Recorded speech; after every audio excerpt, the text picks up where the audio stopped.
আপনারা শুনছেন লেখক হুমায়ুন আহমেদের উপন্যাস বৃষ্টিবিলাস। আজ শুনবেন উপন্যাসটির দ্বিতীয় পর্ব। আব্দুর রহমান সাহেব ভেতরের বারান্দায় রাখা দুটো বেতের চেয়ারে একটায় বসে আছেন, অন্যটায় বসে আছেন সুলতানা। আব্দুর রহমান সাহেবের হাতে জ্বলন্ত সিগারেট। তিনি সিগারেট খান না। আজ বিশেষ দিন উপলক্ষে মন্টুকে দিয়ে তিনি সিগারেট আনিয়েছেন। তাকে দেখে মনে হচ্ছে সিগারেট টেনে তিনি খুবই মজা পাচ্ছেন। সুলতানা বললেন, চা খাবে? আব্দুর রহমান তৃপ্তির নিঃশ্বাস ফেলে বললেন, চা এক কাপ খাওয়া যায়। তোমার চা বানানোর দরকার নেই, বড় মেয়েকে বলো চা বানিয়ে আনুক। বিয়ে হয়ে যাচ্ছে, কাজকর্ম শিখবে না?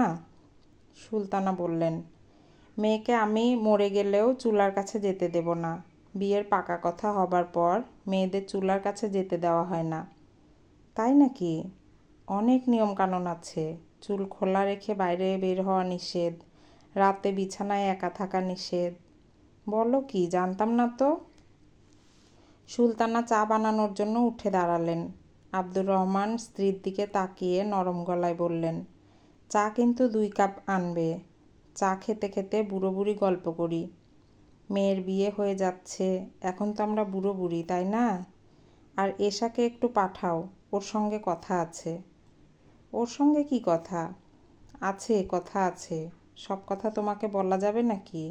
বাপ মেয়ের আলাদা কথা থাকবে না? শুধু মা মেয়ে রাত জেগে গুটুর গুটুর, তা হবে না। হা হা হা। স্বামীর আনন্দ দেখে সুলতানার মন কেমন কেমন করতে লাগলো। অনেকদিন পর মানুষটাকে তিনি এত আনন্দিত দেখলেন। মেয়ের বিয়ের ঠিক হওয়ার কোনো বাবা এত আনন্দিত হয়, তিনি নিজে আনন্দ পাচ্ছেন না। ছেলেটাকে তার তেমন পছন্দ হয়নি। তার ধারণা শামার মতো রূপবতী মেয়ের জন্য অনেক ভালো পাত্র পাওয়া যেত, শুধু একটু খোঁজ খবর করা। মানুষটা তার কিছুই করল না। অফিসের কোনো একজনকে ধরে এনে বলল এর সাথে বিয়ে। এশা বাবার সামনে এসে দাঁড়ালো। আব্দুর রহমান হাসি মুখে তার কন্যার দিকে তাকিয়ে বললেন, তোর আপার বিয়ে তো ঠিক হয়ে গেল। নেক্সট টার্গেট তুই, তৈরি হয়ে যা। এশা গম্ভীর মুখে বাবার দিকে তাকিয়ে রইল।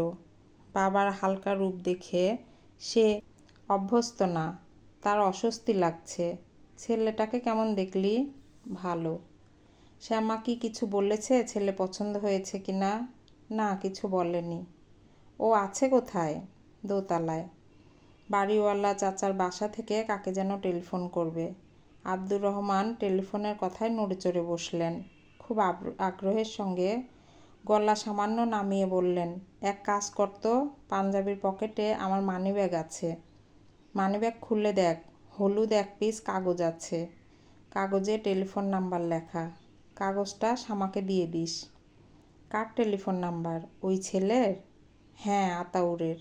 সে বড় বোনের সঙ্গে এখন আছে। বড় বোনের টেলিফোন নাম্বার। শামা যদি ছেলের সঙ্গে কিছু বলতে চায় বলুক। বিয়ের কথাবার্তা পাকা হয়ে গেছে, এখন টেলিফোনে কথাবার্তা বলা দর্শনীয় কিছু না। তবে দেখা সাক্ষাৎ না হওয়াটাই বাঞ্ছনীয়। আর কিছু বলবে বাবা? আব্দুর রহমান সাহেবের মেয়ের সঙ্গে আরও কিছুক্ষণ গল্প করার ইচ্ছে ছিল। মেয়েদের সঙ্গে দিনের পর দিন তার কোনো কথা হয় না, কথা বলার মতো সুযোগই তৈরি হয় না। আজ একটা সুযোগ তৈরি হয়েছে, তিনি সুযোগটা ব্যবহার করতে চাচ্ছিলেন। সেটা সম্ভব হলো না। এশা তার সঙ্গে কথা বলতে আগ্রহ বোধ করছে না। তার ভাবভঙ্গি দেখে মনে হচ্ছে সে বাবার সামনে থেকে চলে যেতে পারলে বাঁচে। যেন সে বাবার সঙ্গে কথা বলছে না, কথা বলছে তার স্কুলের রাগী অ্যাসিস্ট্যান্ট হেডমাস্টারের সঙ্গে। আব্দুর রহমান সাহেবের মন সামান্য খারাপ হলো, তবে তিনি মন খারাপ ভাবটাকে তেমন গুরুত্ব দিলেন না। মেয়েরা বড় হলে বাবার কাছ থেকে দূরে সরে যাবে, এটাই স্বাভাবিক। জগতের অনেক সাধারণ নিয়মের মধ্যে একটা নিয়ম হলো, মেয়েরা বড় হলে মার দিকে ঝুঁকে পড়ে, ছেলেরা ঝুঁকে বাবার দিকে। তার ক্ষেত্রে এটাও সত্যি হয়নি। মন্টু তার ধারে কাছে আসে না। মন্টু হয়তো টিভি দেখছে, বাবার পায়ের শব্দ শুনলে ফট করে টিভি বন্ধ করে দেবে, চোখ মুখ শক্ত করে বসে থাকবে। বাবা ঘরে ঢুকলে সে উঠে পাশের ঘরে চলে যাবে। এই অবস্থা চলতে দেওয়া যায় না। আব্দুর রহমান ঠিক করলেন, এখন থেকে সম্পর্ক সহজ করার চেষ্টা করবেন। মন্টুকে সঙ্গে নিয়ে মাঝে মধ্যে টিভি প্রোগ্রাম দেখবেন। ডিশের লাইন নাকি নিয়েছে, অনেক কিছু দেখা যায়, তাই বাপ বেটায় মিলে দেখবেন। তিনি এখনও কিছু দেখেননি। টিভির সামনে বসলে তার মাথা ধরে যায়, মনে হয় চোখের কোনো সমস্যা। ডাক্তার দেখাতে হবে, ছানি পড়ার বয়স হয়ে গেছে, চোখে ছানি পড়ে গেছে হয়তো। সুলতানা চা নিয়ে এলেন না। মন্টু এক কাপ চা হাতে নিয়ে ভয়ে ভয়ে বাবার সামনে দাঁড়ালো। সে চায়ের কাপটা বাবার হাতে দেবে না মেঝেতে নামিয়ে রাখবে সেটা বুঝতে পারছে না। বাবার সামনে কোনো টেবিল নেই। আব্দুর রহমান ছেলের হাত থেকে কাপ নিতে নিতে বললেন, তোর মা কোথায়? রান্না করছে। আব্দুর রহমান বিরক্ত বোধ করলেন। ছেলেকে দিয়ে চা পাঠানো ঠিক হয়নি। বাবাকে চা নাস্তা দেওয়া মেয়েদের কাজ। ছেলেকে দিয়ে এইসব কাজ করালে ছেলেদের মধ্যে মেয়েলি স্বভাব চলে আসে। আজকাল একটা কথা খুব শুনতে পাচ্ছেন, ছেলে মেয়ে বলে আলাদা কিছু নেই, ছেলেও যা মেয়েও তা। খুবই হাস্যকর কথা বলে তার মনে হয়। ছেলে মেয়ে যদি একই হয় তাহলে ছেলেগুলি মেয়েদের মতো শাড়ি ব্লাউজ পরে না কেন? মন্টু চলে যাচ্ছিল। আব্দুর রহমান বললেন, এই তোর পড়াশোনা কেমন হচ্ছে রে? মন্টু বাবার দিকে তাকালো না, চলে যেতে যেতে বলল, ভালো। তার একটাই ভয়, বাবা যদি ডেকে কিছু জিজ্ঞেস করে বসেন। আব্দুর রহমান চায়ের কাপে চুমুক দিয়ে দ্বিতীয় সিগারেটটা ধরালেন।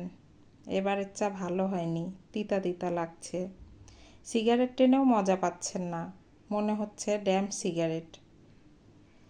আমাদের বাড়িওয়ালা মুত্তালিব সাহেবের বয়স ৫৫। তিনি চুলে কলপ দিয়ে রঙিন শার্ট পরে বয়সটাকে কমিয়ে রাখার নানা চেষ্টা চালিয়ে যাচ্ছেন। তেমন কোনো লাভ হচ্ছে না। বয়স মোটেই কম দেখাচ্ছে না, বরং যা বয়স তার চেয়েও বেশি দেখাচ্ছে। এই বয়সে কারোরই সব দাঁত পড়ে না। তার প্রায় সব দাঁতই পড়ে গেছে। সামনের পাটির দুটো দাঁত ছিল, বাঁধানো দাঁত ফুল সেট থাকলে অনেক সুবিধা। এই রকম বুঝিয়ে দাঁতের ডাক্তার সে দুটো দাঁতও ফেলে দিয়েছে। ঘুম থেকে উঠে তিনি বাঁধানো দাঁত পড়েন। তার কাছে মনে হয় তিনি কলকবজা মুখে নিয়ে বসে আছেন। তার ডায়াবেটিস ধরা পড়েছে। ডাক্তাররা বলে দিয়েছে প্রতিদিন খুব কম করে হলেও 1 থেকে 1.5 ঘন্টা হাঁটাহাঁটি করতে হবে। তিনি হাঁটাহাঁটি করতে পারছেন না, কারণ মাস 3 হলো ডান পায়ের হাঁটু বাঁকাতে পারছেন না। হাঁটু বাঁকাতে মালিশ এবং চিকিৎসা চলছে, কোনো লাভ হচ্ছে না, বরং ক্ষতি হচ্ছে। হাঁটু শক্ত হয়ে যাচ্ছে। চিকিৎসার আগে সামান্য বাঁকত, এখন তাও বাঁকছে না। একটা লোহার মতো শক্ত পা নিয়ে ল্যাংচাতে ল্যাংচাতে তিনি নিশ্চয় মর্নিং ওয়াক বা ইভিনিং ওয়াক করতে পারেন না। তিনি একটা হুইল চেয়ার কিনেছেন। বেশিরভাগ সময় হুইল চেয়ারে বসে বারান্দায় এক মাথা থেকে আরেক মাথায় যান, আবার ফিরে আসেন। সময় কাটানোর জন্য একটা বাইনোকুলার কিনেছেন। বাইনোকুলার চোখে দিয়ে রাস্তার লোক চলাচল দেখেন। বাইনোকুলার চোখে লাগালেই রাস্তার লোকজন চোখের সামনে চলে আসে। তখন তাদের সঙ্গে গম্ভীর গলায় কথাবার্তা বলেন। এই যে চশমাওয়ালা, মাথাটা বাঁকা করে আছেন কেন? ঘাড়ে ব্যথা? রাতে বেকায়দায় ঘুমিয়েছিলেন? ভদ্রলোক বাড়িতে একা থাকেন। স্ত্রীর সঙ্গে বনিবনা হয়নি বলে 15 বছর আগে ডিভোর্স হয়ে গেছে। তিনি নিজে ডিভোর্সের পক্ষপাতী ছিলেন না। তাদের 7 বছর বয়সের একটা মেয়ে আছে। ডিভোর্স হলে মেয়েটা যাবে কোথায়? কিন্তু মুত্তালিব সাহেবের স্ত্রী হেলেনা খাওয়া দাওয়া বন্ধ করে দিলেন। উকিল এনে ডিভোর্সের ব্যবস্থা না করা পর্যন্ত তিনি অন্ন স্পর্শ করবেন না। হেলেনা ডিভোর্সের 2 বছরের মাথায় আবারও বিয়ে করেছেন। দ্বিতীয় স্বামীর সঙ্গে তার জীবন সুখেই কাটছে বলে মনে হয়। এই ঘরে ছেলে মেয়ে হয়েছে, 2 ছেলে 1 মেয়ে। বিস্ময়কর মনে হলেও সত্যি তিনি প্রায়ই তার প্রাক্তন স্বামীর সঙ্গে টেলিফোনে কথা বলেন। মুত্তালিব সাহেবের একটাই মেয়ে মীনাক্ষী। হেলেনার দ্বিতীয় বিয়ের পর তিনি মীনাক্ষীকে জোর করে নিজের কাছে রেখে দেন। মীনাক্ষীর বয়স তখন 8। সে এমনই কান্নাকাটি শুরু করে যে তিনি নিজেই মেয়েকে তার মার কাছে রেখে আসেন এবং হুঙ্কার দিয়ে বলেন, তোকে যদি আমার বাড়ির ত্রিসীমানায় দেখি তাহলে কিন্তু কাঁচা খেয়ে ফেলবো। আর খবরদার আমাকে বাবা ডাকবি না। গোফওয়ালা ওই ছাগলটার সঙ্গে তোর মার বিয়ে হয়েছে, তাকে বাবা ডাকবি। আমাকে নাম ধরে ডাকবি, মিস্টার মুত্তালিব ডাকবি। ফাজিল মেয়ে। সেই মীনাক্ষী এখন থাকে স্বামীর সঙ্গে নিউ অরলিন্সে। টেলিফোনে বাবার খোঁজ খবর প্রায়ই করে। মুত্তালিব সাহেব কখনো টেলিফোন করেন না, কারণ তিনি মেয়ের টেলিফোন নাম্বার বা ঠিকানা জানেন না, কখনো জানার আগ্রহ বোধ করেননি। ভদ্রলোক যৌবনে নানা ধরনের ব্যবসা বাণিজ্য করেছেন, কোনোটিই তেমন জমেনি। জীবনের শেষ বেলায় তার সঞ্চয় অতীশ দীপঙ্কর রোডে দোতলা একটা বাড়ি, 1300 সিসির লাল রঙের একটা টয়োটো এবং ব্যাংকে কিছু ফিক্সড ডিপোজিট।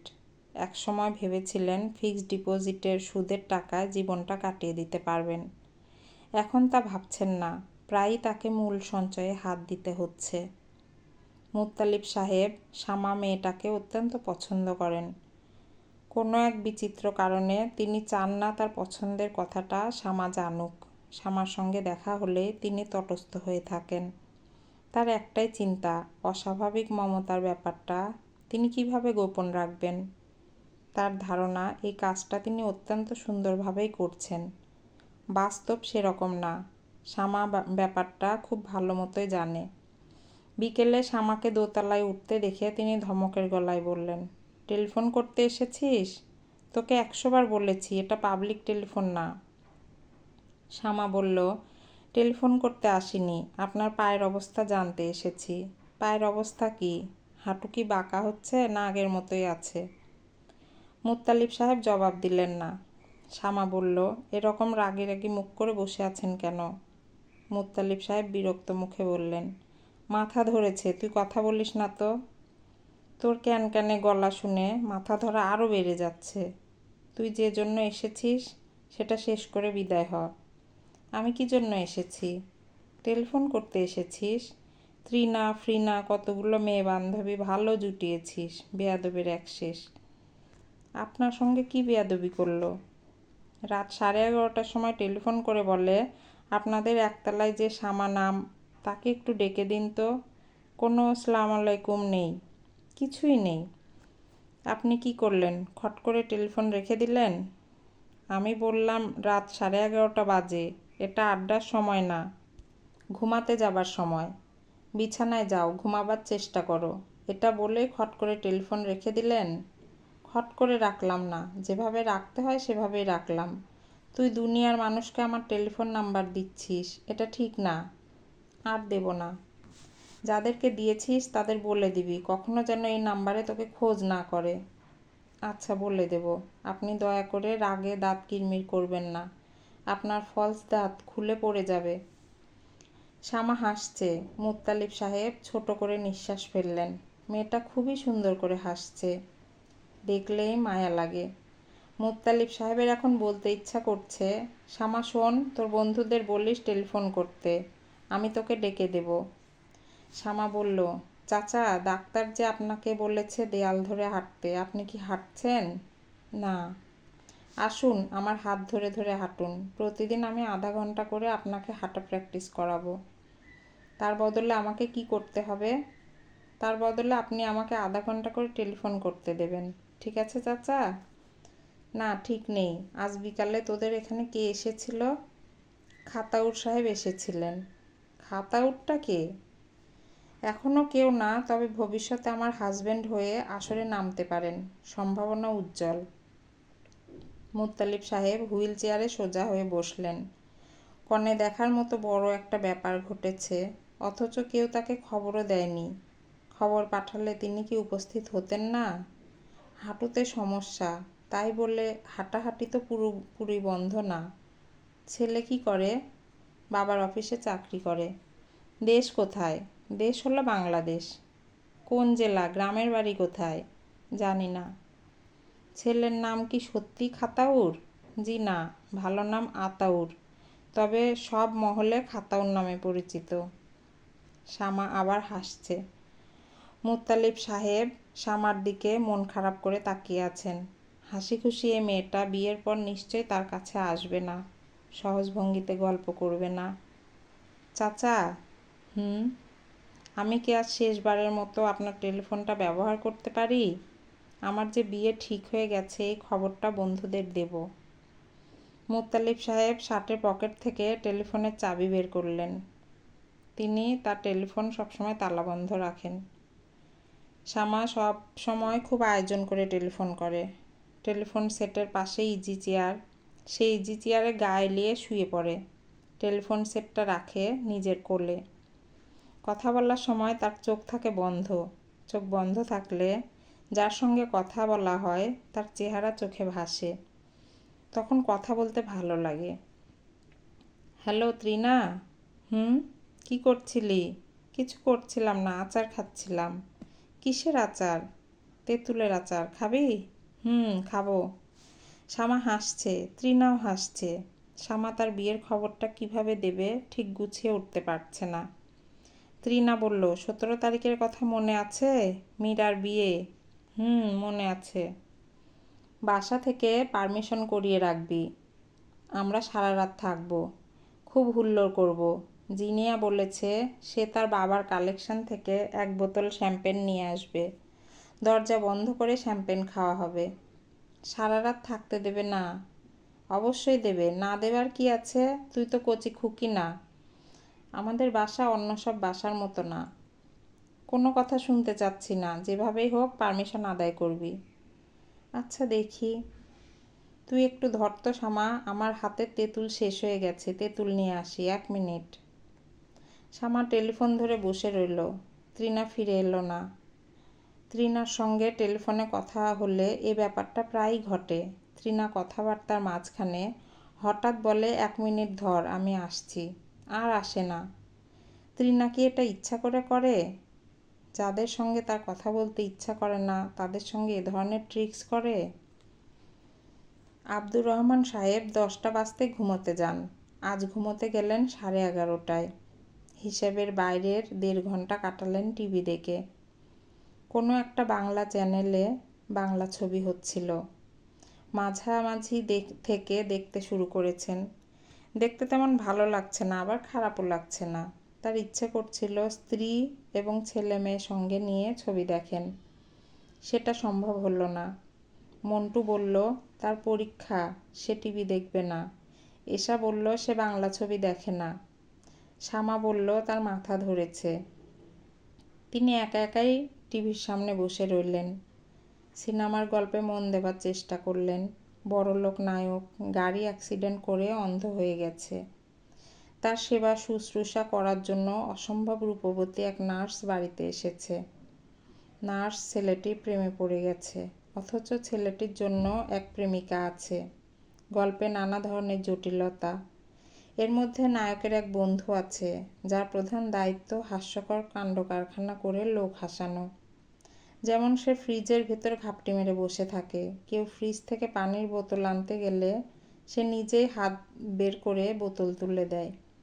আব্দুর রহমান নায়কের বন্ধুর ভূমিকা অভিনয়ে খুবই মজা পেলেন। যে কবার তাকে পর্দায় দেখা গেল সে কবারই তিনি প্রাণ খুলে হাসলেন। শামা মাকে বলল, বাবার বোধহয় মাথা খারাপ হয়ে গেছে, কী রকম বিশ্রী করে হাসছে। মা, তুমি বাবার মাথায় পানি ঢেলে বিছানায় শুইয়ে দাও। সুলতানা হাসলেন। শামা বলল, হাসির কথা না মা, আমার সত্যি ভালো লাগছে না। সুলতানা বললেন, তোর বিয়ে ঠিক হওয়ায় বেচারা খুবই খুশি হয়েছে। খুশি চাপতে পারছে না বলে এরকম করছে। আমার তো মা কোনো রাজপুত্রের সঙ্গে বিয়ে হচ্ছে না, কেরানি টাইপ একজনের সঙ্গে বিয়ে ঠিক হয়েছে। তোর বাবার খুবই পছন্দের ছেলে। মাঝে মাঝে এরকম হয়, কারণ ছাড়াই কোনো একজনকে মনে ধরে যায়। কারণ ছাড়া কিছু হয় না মা, সব কিছুর পেছনে কারণ থাকে। মাঝে মাঝে কারণটা বোঝা যায়, মাঝে মাঝে বোঝা যায় না। তোর কি ছেলেটাকে পছন্দ হয়েছে? না। তোর বাবা তো এক্কেবারে বিয়ের তারিখ করে ফেললো। করলেও কোনো লাভ হবে না। আচ্ছা মা শোনো, ওরা যে 1001 টাকা দিয়ে গেছে, এই টাকাটা আমি খরচ করে ফেলি। সুলতানা মেয়ের দিকে তাকিয়ে রইলেন। শ্যামা বলল, আমার এক বান্ধবীর বিয়ে, তার বিয়েতে উপহার কিনতে হবে। সুলতানা শ্যামার প্রশ্নের জবাব না দিয়ে নিজের প্রশ্নটা আবার করলেন, ছেলে কি তোর মোটেও পছন্দ হয়নি? না, হয়নি। তাহলে তো তোর বাবাকে বলা দরকার, অপছন্দের একজনকে কেন বিয়ে করবি? বাবাকে কিচ্ছু বলার দরকার নেই। যেহেতু আমার পছন্দের কেউ নেই, আমি শেষটায় খাতাউড়ের গলায় ঝুলেও বসতে পারি। মা শোনো, আমি কি ওই 1001 টাকা খরচ করতে পারি? তোর টাকা তুই খরচ করবি, এতবার জিজ্ঞেস করার কি আছে? আমার ওই বান্ধবীর বিয়ে হবে উত্তরায়। আমরা সারা রাত থেকে খুব হুল্লোড় করব। বাবার কাছে বলে আমার ভিসা করিয়ে রাখবে। আমি কিছু বলতে পারবো না, তুই নিজে বলবি। তোর বাবা রাজি হবে বলে আমার মনে হয় না। আর শোন, তুই তোর বাবার সঙ্গে কথা বলে তারপর ঘুমাতে যা। কেন? তুই বাড়িওয়ালার বাসায় ছিলি, তোর বাবা কয়েকবার তোকে খোঁজ করেছে, মনে হয় কিছু বলবে। বাবা খেজুরে আলাপ করবে, খেজুরে আলাপ আমার একদম পছন্দ না। এইভাবে কেন কথা বলছিস? ছি, খালি হাতে বাবার সামনে যেতে পারবো না, পান টান কিছু দাও, নিয়ে যাই। সুলতানা বললেন, এক কাজ কর, তোর বাবা যে শাড়িটা এনেছে এটা পরে যা, তোর বাবা খুব খুশি হবে। শ্যামা হাই তুলতে তুলতে বলল, বাবা এমনিতেই খুশি আছে, আরও খুশি করার দরকার নেই। বেলুনে বেশি বাতাস ভরলে বেলুন বাস্ট করে, বাবা এখন বাস্ট করার পর্যায়ে চলে গিয়েছেন। শ্যামা খিলখিল করে হাসছে, সুলতানা মুগ্ধ হয়ে মেয়ের হাসি দেখছেন। আব্দুর রহমান মশারির ভিতর ঢুকে পড়েছিলেন। বড় মেয়েকে দেখে মশারির ভেতর থেকে বের হয়ে এলেন। শ্যামা বলল, বাবা তোমার জন্য পান এনেছি। আব্দুর রহমান আনন্দিত গলায় বললেন, পান তো আমি একবেলা খাই, শুধু দুপুরে ভাত খাবার পর। যাই হোক, এনেছিস যখন খেয়ে ফেলি। সমস্যা একটাই, আবার দাঁত মাজতে হবে। চলে যাচ্ছিস নাকি? বস, পান খেতে খেতে গল্প করি। শ্যামা বসল না, দাঁড়িয়ে রইল। বসলেই বাবা দীর্ঘ কথাবার্তা শুরু করতে পারেন। বাবাকে এই সুযোগ দেওয়া কিছুতেই দেয়া যাবে না। শ্যামার মনে হলো বাবার মেজাজ আজ শুধু যে ভালো তা না, অস্বাভাবিক ভালো।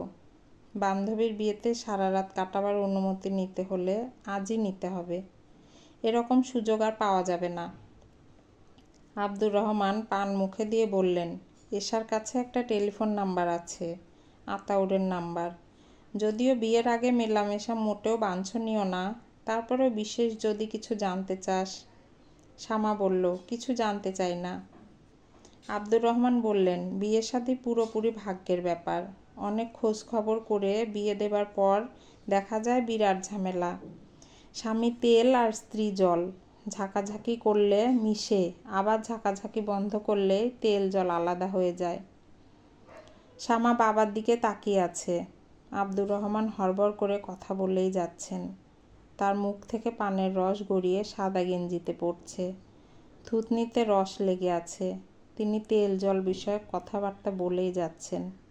কি বলছেন নিজেও বোধহয় জানেন না। শ্যামা ভেবে পাচ্ছে না তার বাবা এত খুশি কেন, রহস্যটা কি। সে বাবাকে থামিয়ে দিয়ে বলল, বাবা তোমাকে একটা জরুরি কথা চট করে বলে নেই, পরে ভুলে যাব। আব্দুর রহমান আগ্রহ নিয়ে বললেন, কি কথা?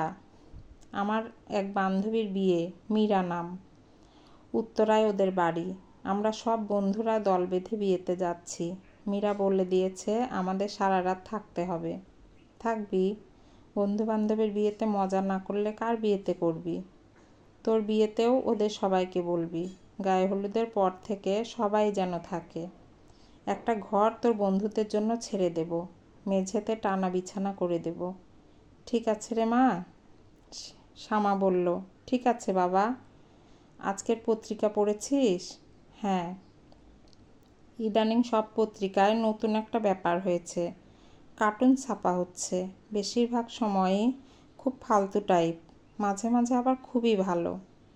আজকেরটা কি ভালো? আজকেরটা খুবই ভালো। হাসতে হাসতে অবস্থা কাহিল। ঘটনাটা হলো, এক লোকের পা ভাঙা, হাসপাতালে পড়ে আছে। তার বন্ধু গিয়েছে তাকে দেখতে। বন্ধু বলল, কিরে পা ভাঙলি কিভাবে? সে বলল, সিগারেট খেতে গিয়ে পা ভাঙলাম। বন্ধু বলল, এটা আবার কেমন কথা? সিগারেট খেতে গিয়ে কেউ পা ভাঙে? সে বলল, ঘটনাটা হলো, সিগারেট শেষ করে জ্বলন্ত টুকরোগুলো খোলা ম্যানহোলে ফেলে দিলাম। তারপর অভ্যাসবশে পা দিয়ে সেই সিগারেট নেভাতে গিয়ে হা হা হা। আব্দুর রহমান হেসেই যাচ্ছেন। পানের রসে তার গেঞ্জি এখন মাখামাখি। শ্যামা অবাক হয়ে তার বাবাকে দেখছে। মানুষটা এত খুশি কেন?